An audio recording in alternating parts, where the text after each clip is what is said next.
Hi there, hope you are doing fine. आज हम George Herbert की पोएम द पुली को समझेंगे लाइन बाय लाइन हिंदी में। जॉर्ज हर्बर्ट की लाइफ के बारे में मैंने इससे पहले एक वीडियो अपने चैनल पर अपलोड कर रखा है, आप चाहें तो वो देख सकते हैं।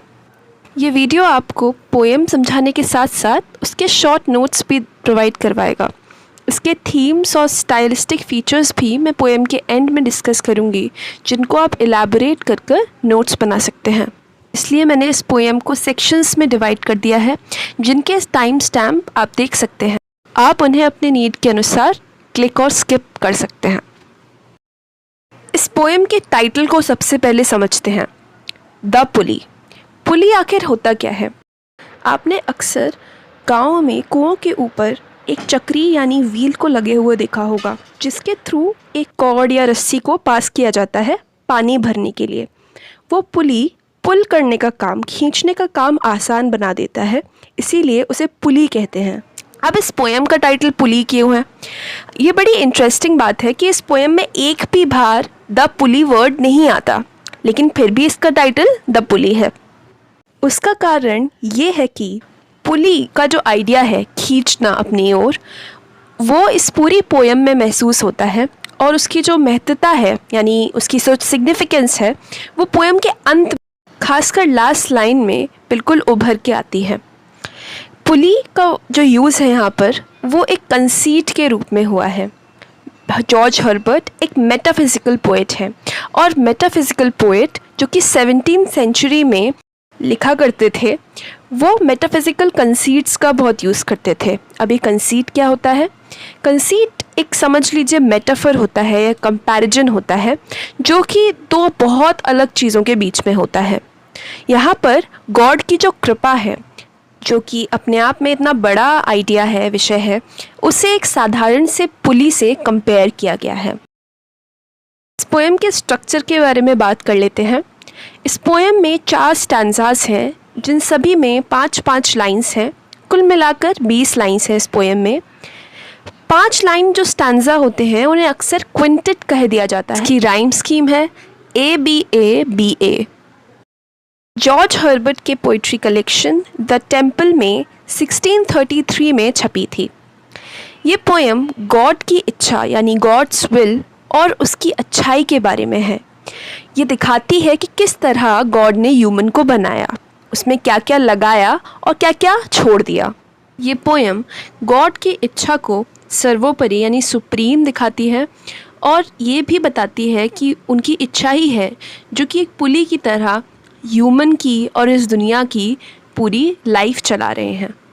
ये एक रिलीजियस और डिवोशनल पोएम है, क्योंकि जॉर्ज हर्बर्ट भी एक रिलीजियस और डिवोशनल पोइट हैं।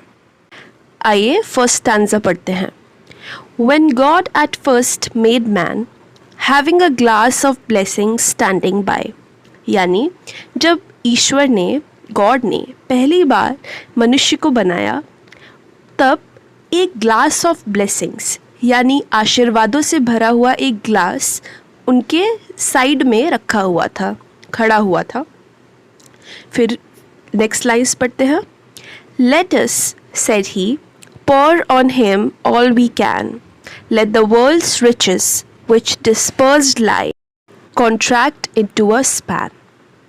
यानी गॉड ने कहा, let us, said he, God ने कहा कि क्या करते हैं? let us बोल रहे हैं वो, यानी कई और लोग जैसे एंजल्स और जो हेवनली स्पिरिट्स होती हैं, जो कि स्वर्ग में रहती हैं, उनके आसपास प्रेजेंट होंगी। तो वो बोलते हैं कि हम क्या करते हैं? pour on him all we can, उस पर हम जितना डाल सकते हैं उतना डाल देते हैं। ये जो ब्लेसिंग्स हैं, हम जितनी भी उसके ऊपर pour करना यानी ऐसे पलटना, उसको हम डाल देते हैं, जितनी भी डाल सकते हैं। Let the world's riches which dispersed lie, यानी जो दुनिया भर की जितनी भी रिचेस हैं, जितनी भी अच्छी अच्छी चीज़ें हैं, जितनी भी वेल्थ है, अच्छी ब्लेसिंग्स हैं, जो कि इधर उधर पड़ी हैं। डिस्पर्स्ड लाई का मतलब अलग अलग जगह पर पड़ी हुई हैं। कॉन्ट्रैक्ट इनटू अ स्पैन, उनको हम इकट्ठा कर कर, कॉन्ट्रैक्ट मतलब छोटी जगह में किसी चीज़ को फिट कर देना या छोटा कर देना, उनको हम लाकर एक छोटे से स्पैन में डाल देते हैं। स्पैन क्या होता है? कोई भी ऐसी चीज़ जिसकी एक बिगनिंग हो और एंड हो, एक पर्टिकुलर लिमिटेड चीज़, कहते हैं ना लाइफ स्पैन। तो एक स्पैन यानी जो ह्यूमन है, ह्यूमन तो लिमिटेड उसकी बॉडी है, तो इस बॉडी में लाकर हम उन सारी अच्छी अच्छी चीज़ों को डाल देते हैं एक जगह। आई होप आपको समझ में आया होगा। Let's read the second stanza. So strength first made a way, then beauty flowed, then wisdom, honour, pleasure. तो अब कौन कौन सी क्वालिटीज़ थी जो कि गॉड ने इंसान को दी? स्ट्रेंथ, सबसे पहले क्या? स्ट्रेंथ, ताकत, शक्ति, बोथ फिजिकल एंड मेंटल। जो शक्ति का एक आइडिया है जो कि हमारे अंदर है, चाहे वो बाहर की ताकत हो, फिजिकल हो, या मन की ताकत, वो दी। मेड अ वे मतलब देखिए यहाँ पर कितना इम्पॉर्टेंट है, कितना सिंपल होते हुए पोएम कितनी ब्यूटीफुल है छोटी छोटी डिटेल से। स्ट्रेंथ फर्स्ट मेड अ वे, यानी स्ट्रेंथ है वो शक्ति है, इसलिए सबसे पहले वो गई, उसने रास्ता बना दिया। जो शक्तिशाली होगा वही तो रास्ता बना पाएगा। फिर ब्यूटी फ्लोड, अब जो रास्ता उसने बनाया था उसमें ब्यूटी फ्लो हुई। इस ऐसे ही आगे वो समझाएंगे, तो बड़ा ब्यूटीफुल डिस्क्रिप्शन है। उसके बाद सुंदरता, हमारे यहाँ एक बहुत बड़ा एलिमेंट है, ड्राइविंग फोर्स है लाइफ की, सुंदरता। फ्लोड यानी तैर के ऐसे आई। देन विजडम, उसके बाद विजडम यानी बुद्धि और जो इंटेलिजेंस होती है वो आई। उसके बाद ऑनर यानी मान सम्मान, एक ऑनर की फीलिंग होती है ना, उससे सेल्फ रिस्पेक्ट, सेल्फ एस्टीम, इज़्ज़त चाहना, दूसरों को इज़्ज़त देना, इस सब में भी कितना बड़ा एक आइडिया है ऑनर में भी, वो भी गॉड ने इंसान को दिया। और प्लेजर यानी खुशी, इंजॉयमेंट, हमारी लाइफ का बहुत बड़ा पार्ट होते हैं। और एंटरटेनमेंट भी, ये सब प्लेजर में आ जाता है। Next lines, when almost all was out, God made a stay, perceiving that alone of all his treasure rest in the bottom lay।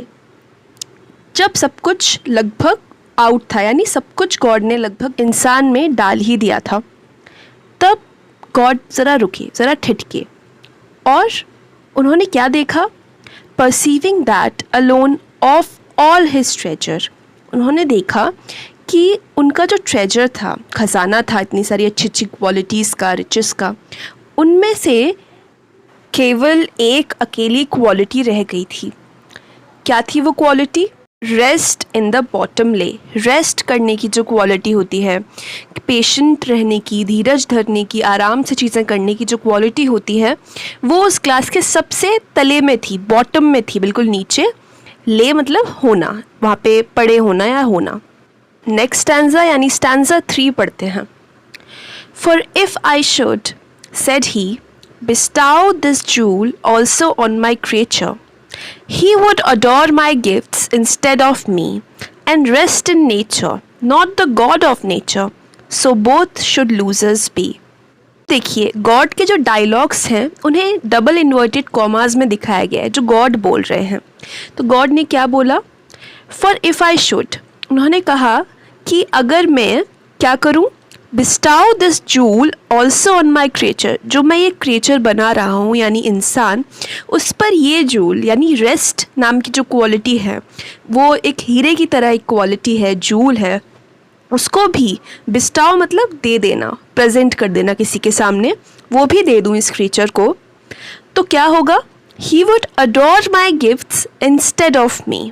तो जो इंसान होगा वो जो अभी मैं जो क्वालिटीज़ उसके ऊपर पौर कर रहा हूँ में से केवल उनको ही प्यार करेगा, उन गिफ्ट्स को, उन उपहारों को जो मैंने उसे दिए हैं, इंस्टेड ऑफ मी, मेरे बजाय। भगवान से प्यार नहीं करेगा, केवल उन क्वालिटीज़ से, उन गिफ्ट्स से प्यार करेगा।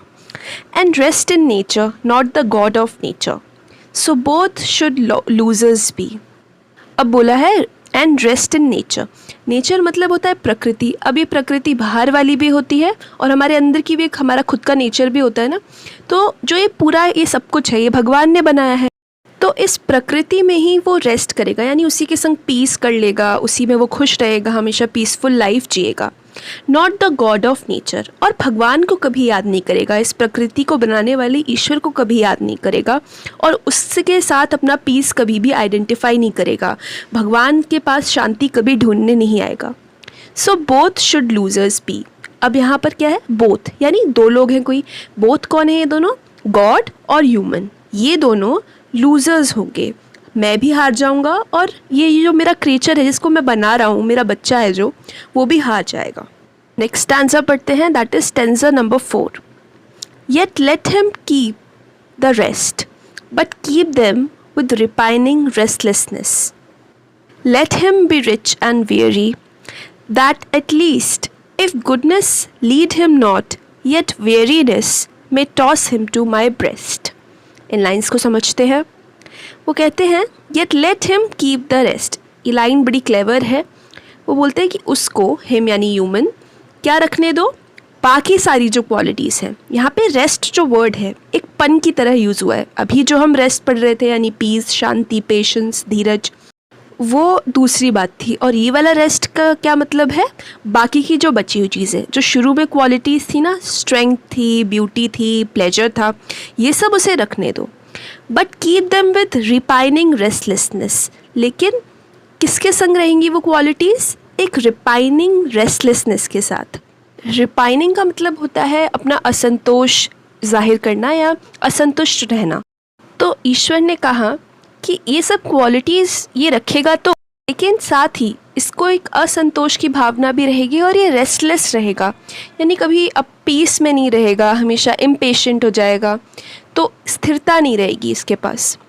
Late him be rich and weary, that at least if goodness lead him not, yet weariness may toss him to my breast.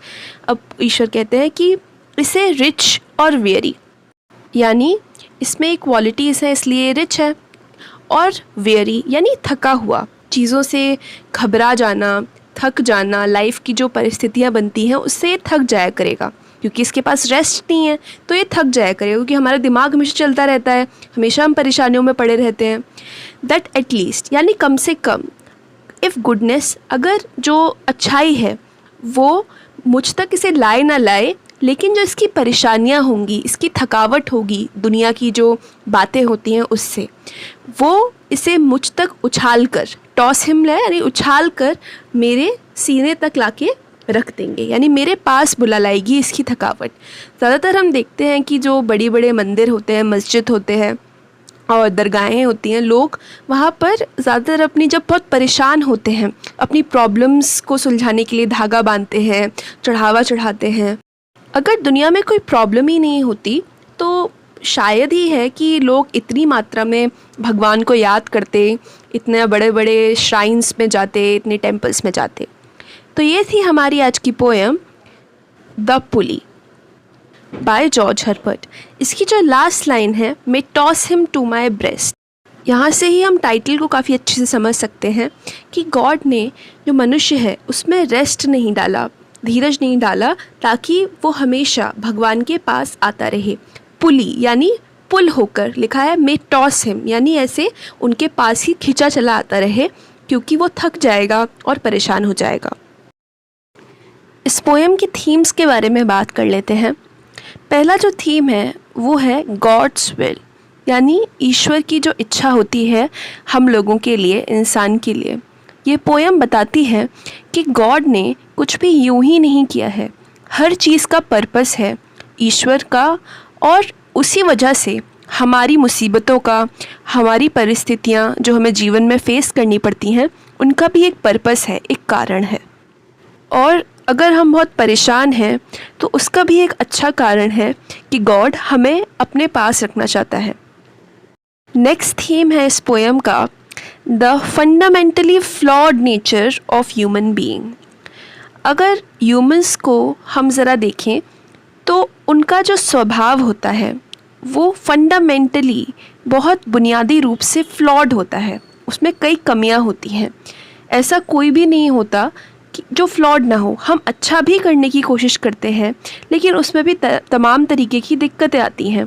अगर अच्छा हमारा इंटेंशन है तो कई बार ज़रूरी नहीं कि परिणाम भी अच्छा हो, क्योंकि जब हम उसे एप्लीकेशन में लाते हैं तो हमारे मन के इतने सारे भाव, फ्लॉज बीच में आते हैं कि कुछ ना कुछ चूक कभी ना कभी हो ही जाती है, और ईश्वर ने हमें बनाया ही ऐसा है। साथ ही एक थीम ये भी है कि हमारी लाइफ में पीस या रेस्ट की कितनी इम्पोर्टेंस है। चीज़ों के साथ सामंजस्य बिठाकर उनसे शांति कर लेना, संतोष कर लेना और धीरज धर लेना, ये सब कितना ज़रूरी है। अब हम स्टाइलिस्टिक फीचर्स डिस्कस करेंगे इस पोएम के। कुछ पॉइंट्स जैसे स्टैंजा टाइप और राइम स्कीम हम पोएम की शुरुआत में ही डिस्कस कर चुके हैं, वो भी आप इसमें ऐड कर सकते हैं। जॉर्ज हर्बर्ट एक डिवोशनल और मेटाफिज़िकल पोएट थे, तो मेटाफिज़िकल पोइट्री की कई सारी क्वालिटीज़ इस पोएम के अंदर दिखती हैं। पहली जो क्वालिटी जो काफ़ी एपरेंट है, आराम से दिख जाती है, वो है dramatic realism. Dramatic realism metaphysical poetry की एक कैरेक्टरिस्टिक है, यानी ड्रामेटिक एलिमेंट का यूज़ कर एक रियलिस्टिक इफ़ेक्ट देखना। इस पोएम को आप देखिए, हमारे सामने पूरा सीन हमें समझ में आ जाता है, बिल्कुल ऐसा कि वो रियल हो।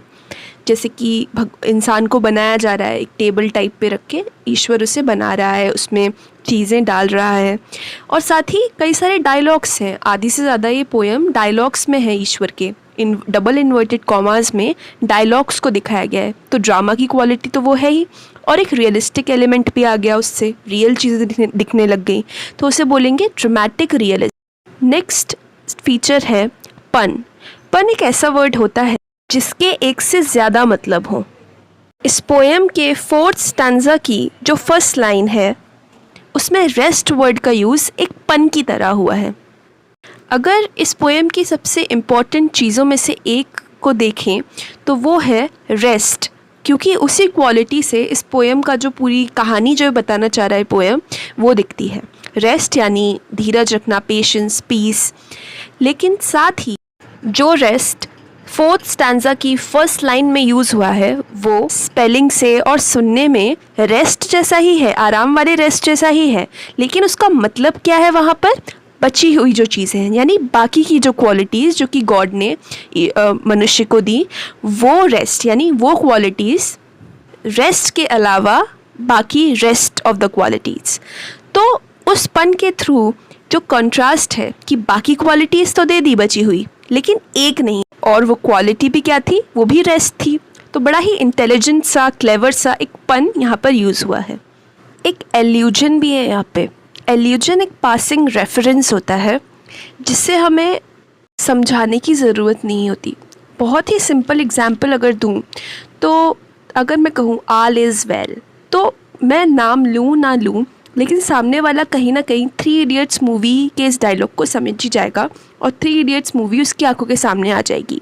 वैसे ही क्योंकि बाइबल में ये बताया गया है कि ईश्वर ने अपनी खुद की इमेज में इंसान को बनाया था, भले ही इस पोएम में कहीं मेंशन ना हो वो, लेकिन वो अपने आप अंडरस्टूड है, तो वो एक एल्यूजन हो गया। तो ये थी जॉर्ज हर्बर्ट की बहुत ही सुंदर poem the pulley. I hope इस वीडियो से आपको उसे समझने में हेल्प मिली होगी। अगर हाँ, तो वीडियो को लाइक ज़रूर करें। इस चैनल पर content Monday to Friday post होता है, तो लिटरेचर से जुड़े इम्पॉर्टेंट फैक्ट्स, समरीज़ को जानने के लिए आप सब्सक्राइब भी कर सकते हैं। साथ ही वीडियो को अपने फ्रेंड्स के साथ शेयर करें, कमेंट कर अपनी क्वेरीज, अपने क्वेश्चंस और डिस्कशंस बता सकते हैं। Goodbye and take care of yourself, your family and friends.